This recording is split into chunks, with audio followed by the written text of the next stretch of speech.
느헤미야 5장 1절부터 19절입니다. 그때의 백성들이 그들의 아내와 함께 크게 부르짖어 그들의 형제인 유다 사람들을 원망하는데, 어떤 사람은 말하기를 우리와 우리 자녀가 많으니 양식을 얻어 먹고 살아야 하겠다 하고, 어떤 사람은 말하기를 우리가 밭과 포도원과 집이라도 저당 잡히고 이 흉년의 곡식을 얻자 하고, 어떤 사람은 말하기를 우리는 밭과 포도원으로 돈을 빚내서 왕에게 세금을 바쳤도다. 우리 육체도 우리 형제의 육체와 같고 우리 자녀들 그들의 자녀와 같거든. 이제 우리 자녀를 종으로 파는도다.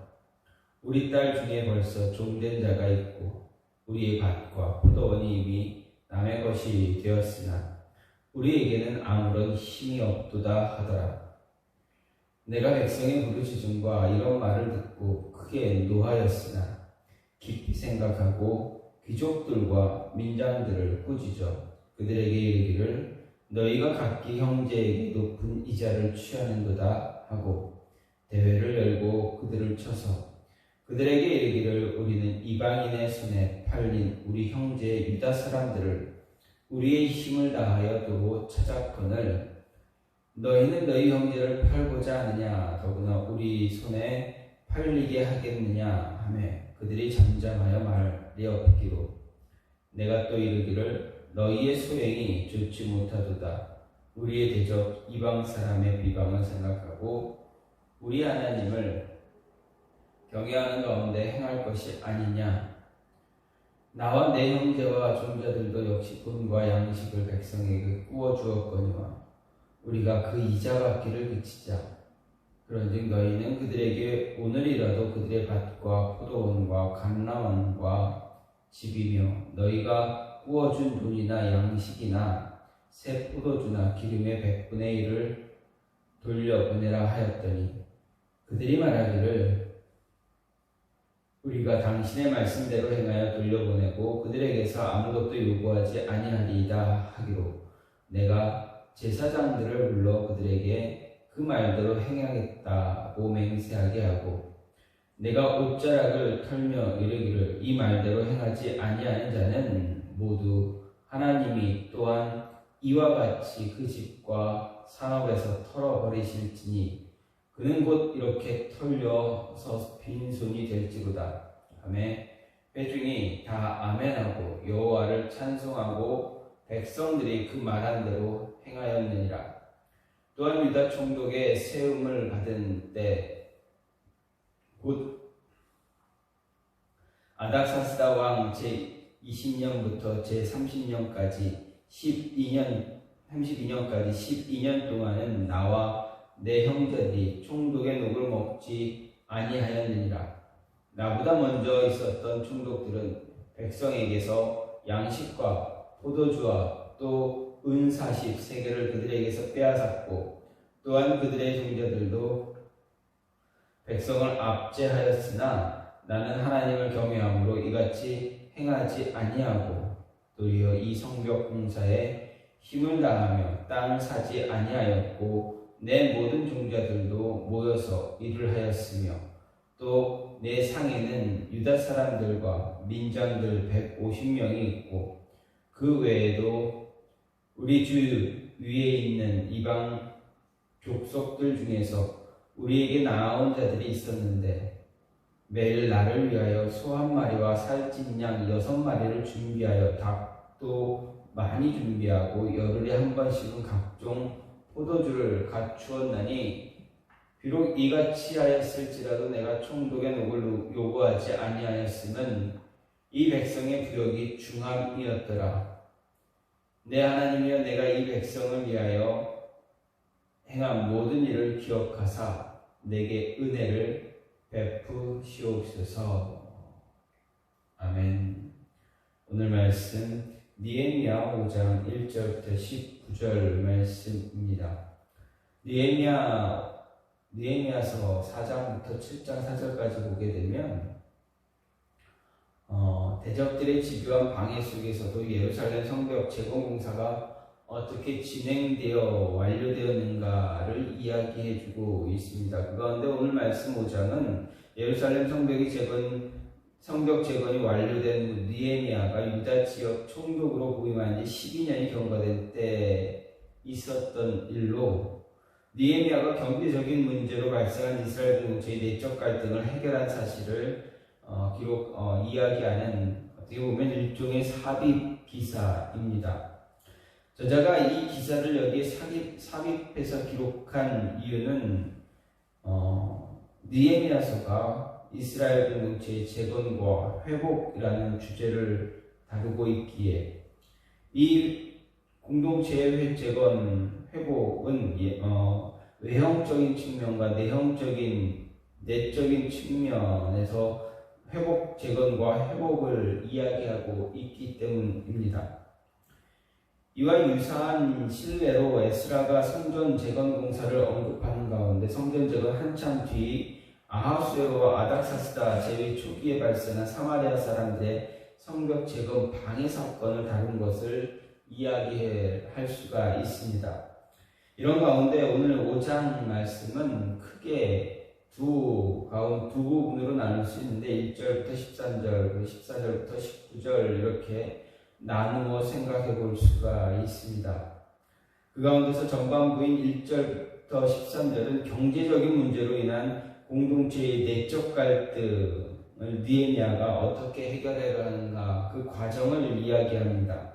먼저 1절부터 5절 말씀, 부유한 자들의 착취로 인한 가난한 자들의 탄식과 원망에 대해 이야기합니다. 당시 이스라엘 자손들은 동족들의 계속되는 귀환으로 인한 인구 증가와 흉년으로 인해서 극심한 식량난에 빠져들고 있었습니다.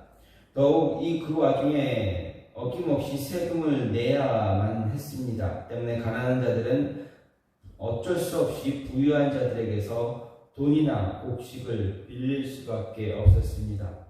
그런데 부유한 자들은 가난한 자들에게 돈이나 곡식을 빌려주면서 그들의 집이나 토지를 저당 잡기도 하고, 또 가난한 자들이 빌린 돈이나 곡식을 갚지 못할 경우 그들의 자녀들을 데려다가 종으로 삼기까지 했습니다.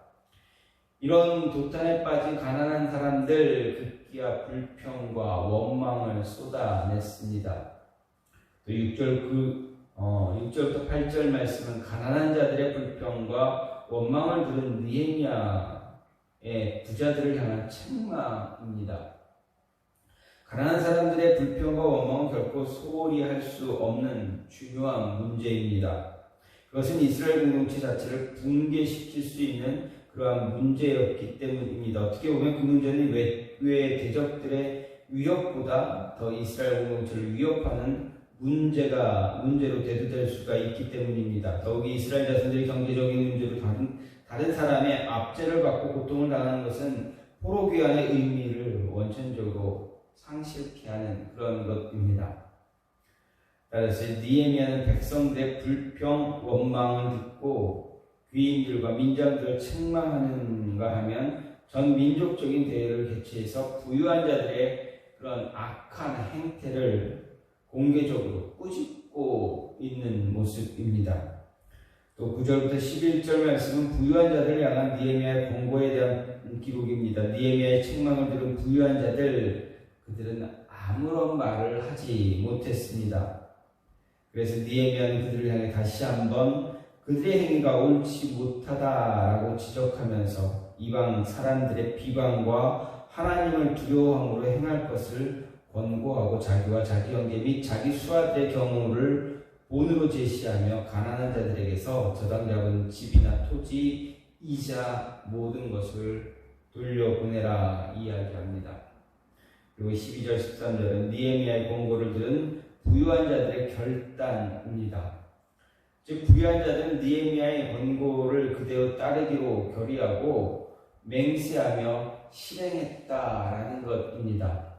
여기서 부유한 자들이 느헤미야의 책망과 권고에 대해서 아무런 이해를 달지 않고 그대로 순종하는 것은 느헤미야의 권고가 율법에 근거한 정당한 것이었기 때문입니다. 그뿐만 아니라 느헤미야가 이방인에게 종으로 팔린 동족들을 속량해서 이스라엘 땅으로 데려오기 위해서 애쓴 수고와 헌신을 또한 알고 있었기 때문입니다. 한편 5장 후반부인 14절부터 19절은 유다 총독으로서 느헤미야의 청렴 결백과 희생 고백 그리고 하나님의 은총을 간구하는 것에 대해 기록하고 있습니다. 여기서 느헤미야는 유다 총독으로서 자신의 청렴 결백, 희생에 대해서 이야기합니다.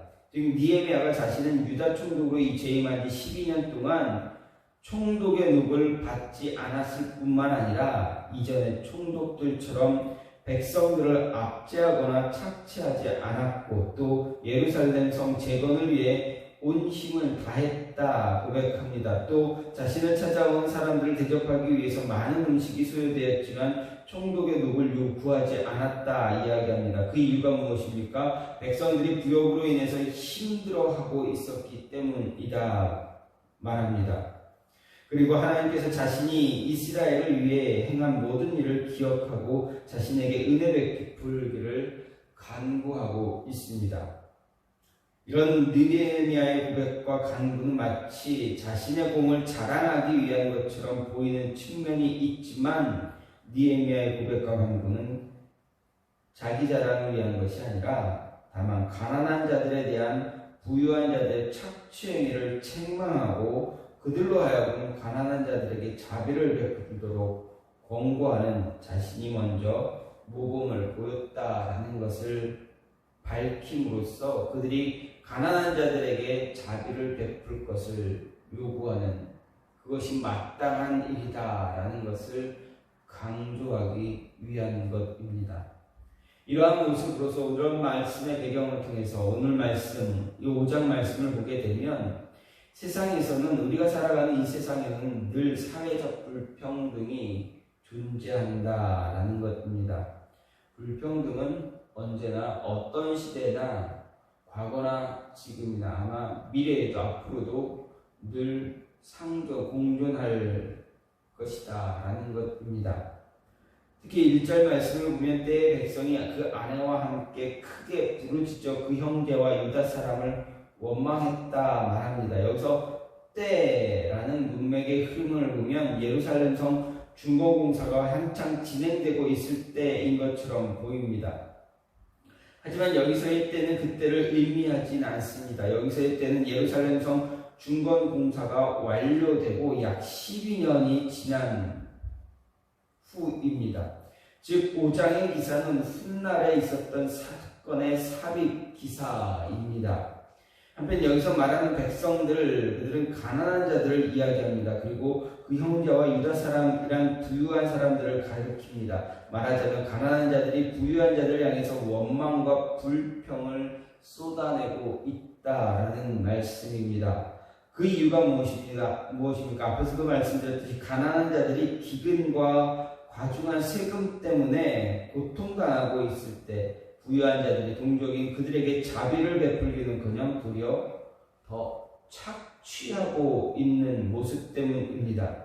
즉 부유한 자들은 가난한 백성들의 굶주린 배를 채우기 위해서 또 세금을 납부하기 위해서 자기들에게 와서 돈이나 곡식을 빌릴 때 이자를 받거나 전답을 저당 잡는 것은 물론 가난한 자들이 원금이나 이자 갚지 못할 경우 그들의 자녀를 종으로 삼기까지 했습니다. 이런 본문을 보면서 참 정말 말할 수 없는 것은 이스라엘이 어떤 민족인가 하는 것입니다. 그들은 원래 한 조상의 자손들입니다. 말하자면 그들은 다 한 형제다라고 할 수 있습니다. 더욱이 그들은 하나님의 백성입니다. 그러한 이스라엘 공동체 안에서도 이처럼 가진 자가 갖지 못한 자를 착취하는 일이 벌어지고 있다라는 사실입니다. 이것은 분명 지탄받아 마땅한 일입니다. 하지만 오늘날 한 형제가 아니라 심지어 부모와 자식 간에도 재물로 인해서 다투는 것을 볼 때 이스라엘 자손들을 향해서 손가락질만 할 수 있는 상황이 아니다. 이 모습이 우리의 현실과도 같다라는 것입니다. 세상에서 사회적 불평등이 완전히 해소될 수 없다는 것을 인정해야만 한다라는 사실입니다. 세상에서는 사회적 불평등이 늘 공존하게 됩니다. 그것은 사람의 능력이 각기 다르고 환경이 다르고 또 죄로 인한 인간의 탐욕은 인간을 이기적으로 만들어 버리기 때문에 그렇습니다. 물론 고대사회로부터 현대사회에 이르기까지 통치자나 의식이 깬 사람들, 이 사람들은 사회적 불평등을 해소하기 위해서 참 많은 노력을 기울이기도 했습니다. 약 70-80년 전에도 자본주의 사회에서 극심한 사회적 불평등을 해소하기 위해서 나온 것이 무엇입니까? 공산주의입니다. 하지만 그런 공산주의도 사회적 불평등 해소했습니까? 그렇지 못합니다. 오히려 더 극심한 모습만, 극심한 문제들만 일으키고 있다. 끝내는 몰락하고 있다라는 것을 보여주고 있습니다. 사회복지제도나 토지 또는 주택 공개념제도 등 사회적 불평등을 개선하기 위해 마련된 제도들도 참 많이 있습니다. 하지만 이러한 제도들 역시도 이 불평등을 해소하지 못하고 있다라는 것입니다. 그렇습니다. 세상에서는 어떠한 제도나 이념으로도 사회적인 불평등 완전히 해소될 수가 없습니다. 우리는 이 사실을 인정해야 합니다. 물론 우리는 사회적 불평등을 해소하기 위해 끊임없이 노력해야 하는 것 당연한 일입니다. 하지만 인간의 노력으로 그것이 완전하게 해결될 것을 기대하는 것 지극히 어리석은 일입니다. 그리스도인들 가운데 일부는 구원의 개념을 사회적 불평등의 해소로 이해하고 있지만 그러한 의미의 구원은 세상에 결코 도래하지 않습니다. 물론 예루살렘 초대교회에서는 일시적으로 성도들 간의 경제적인 측면에서의 불평등이 해소된 일이 있었지만 그러한 일이 지극히 일시적인 현상으로 부유한 성도들이 철저한 자기 희생으로만 가능했다라는 것을 잊지 말고 우리는 기억해야 합니다. 알아야만 합니다. 그리고 그러한 부유한 성도들의 그런 희생이 임박한 마지막 종말 사상에 힘입었다라는 것도 알아야 한다라는 것입니다. 성경이 말하는 구원은 내세적인 것입니다. 물론 내세적 구원에는 사회적 불평등의 해소까지도 포함됩니다. 왜냐하면 천국에는 하나님 나라에는 누구에게나 모든 면에서 부족함이 없기 때문입니다. 그러므로 사회적 불평등이 극심할수록 우리는 더욱 무엇을 바라보아야 합니까? 하나님만 바라보아야 합니다. 하나님의 나라를 바라보며 그 나라가 속히 임하기를 소망해야 한다라는 이야기입니다. 하나님이 세상의 사회적 불평등을 용인하시는 것은 우리로 이 세상에 소망 두지 말고 하나님 나라를 소망 두게 하기 위해서다라는 것 기억하시고 우리의 삶을 온전히 하나님께 맞출 수 있는 그런 모습이 필요합니다. 또한 이런 불평등 가운데 하나님께서는 누군가에게는 부유함을, 경제적인 여유를 주시기도 했습니다. 그 이유가 무엇입니까? 누군가에게 경제적인 여유를 주신, 부유함을 주신 것은 그들에게 그것을 가지고 누리며 살라는 것이 아니라 없는 자들을 위해서 더 많이 가졌으니 없는 자들을 돌보라라는 것입니다. 가난한 자들 도와주기 위해서, 가난한 자들 돕게 하기 위해서 부유함을 허락하셨다라는 것, 그것을 잊지 말아야 합니다. 2절부터 5절 말씀은 가난한 자들, 부유한 자들 향한 원망의 이야기입니다. 우리는 여기서 이들이 심각한 경제적 위기에 처했다라는 것 알 수 있습니다. 그리고 이런 경제적인 여유가 있었던 부자들의 무관심과 착취로 인한 것임을 알 수가 있습니다. 하지만 이는 하나님의 백성임을 자처하는 이스라엘 자손들로서는 매우 부끄러운 일이다 할 수 있습니다. 결국 가진 자들이 자신들의 의무, 즉 하나님께서 주신 가난하고 약한 자들에 대한 의무를 게을리하고 있었기 때문입니다.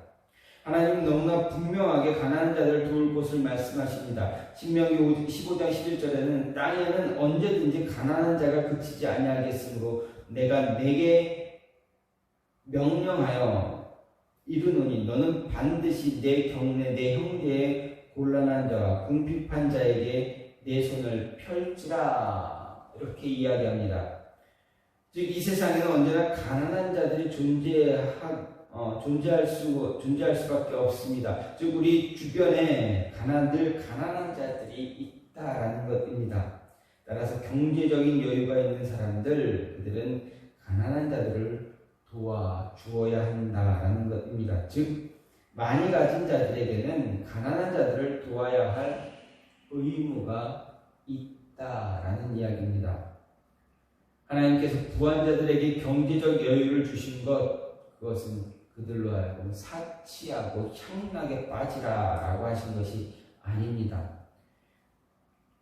사치와 향락을 위해서 일부의 사람들을 경제적으로 여유롭게 하셨다면 하나님은 공의로운 분이다라고 우리가 말할 수가 없기 때문입니다. 하나님은 가난하고 어려운 자들을 그들과 나누라고 우리에게 경제적 여유를 주신 것입니다. 그렇다면 하나님이 우리에게 많은 것을 맡기신 그 이유는 하나님의 뜻에 합당하게 관리하고 사용하도록 하기 위한 것이다 라는 것 잊지 말아야 합니다. 따라서 가진 자들은 하나님 앞에서 청지기의 자세로 재물을 관리하고 하나님의 뜻에 따라 합당하게 가난한 자들과 자기의 것을 나누는 것이 바른 모습입니다. 혹자는 자신의 재물이 자신의 재능과 노력으로 얻어진 것이다 말할지도 모릅니다. 하지만 그런 생각은 재물을 얻을 능도 하나님이 주신 것이라는 것을 기억하지 못한 데서 나온 것입니다. 우리가 가진 것은 그것이 무엇이든지 다 하나님이 주신 것입니다. 왜 그렇습니까? 온 세상을 하나님이 다 창조하시고 모든 것을 우리가 사용할 수 있도록 만들어 주셨기 때문입니다. 이 세상에는 연복에 두 랩돈밖에 넣을 것이 없었던 가난한 과부처럼 경제적인 어려움 때문에 힘들게 살아가는 사람들이 참 많이 있습니다. 예수님은 그 이 두 랩돈, 즉 동전 주님이 이 과부의 생활비 전부라고 말씀하셨습니다. 우리는 이들을 외면해서 안 된다라는 말씀입니다. 물론 가난한 자들 중에 더러운 일을 하기 싫어해서 가난한 자들도 있지만 열심히 일하는데도 구조적인 문제로 인해 가난한 사람들이 대부분이기 때문입니다. 게으름으로 인해서 가난한 자가 있다면 그에게 열심히 일할 것을 권고하는 것으로 그치지 말고 당장 그들이 일어설 수 있도록 도움을 주어야 하는 것입니다. 특히 우리 장애 아들의 수용시설이라든가 독거노인, 미혼모 등 사회에 소외된 자들에게 더 큰 관심을 기울이기도 해야 합니다.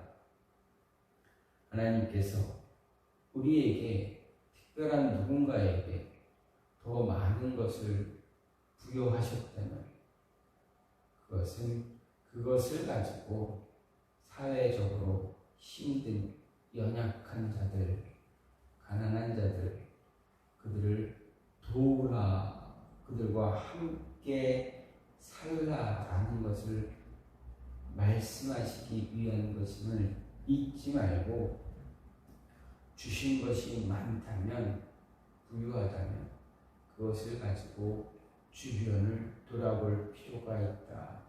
주변을 돌아보고 필요한 사람, 힘들고 어려운 사람 돌보며 함께 살아가라 하는 것을 잊지 말아야 합니다. 가진 자가 없는 자에게 이러한 것을 베풀면 어떻게 됩니까? 없는 자는 가진 자에 대한 감사함, 고마움을 갖게 됩니다. 당연하듯이 누리는 것이 아니라 고마움을 갖고 서로가 서로를 위해서 도우며 살아갈 수 있는 그런 모습이 있어야만 합니다.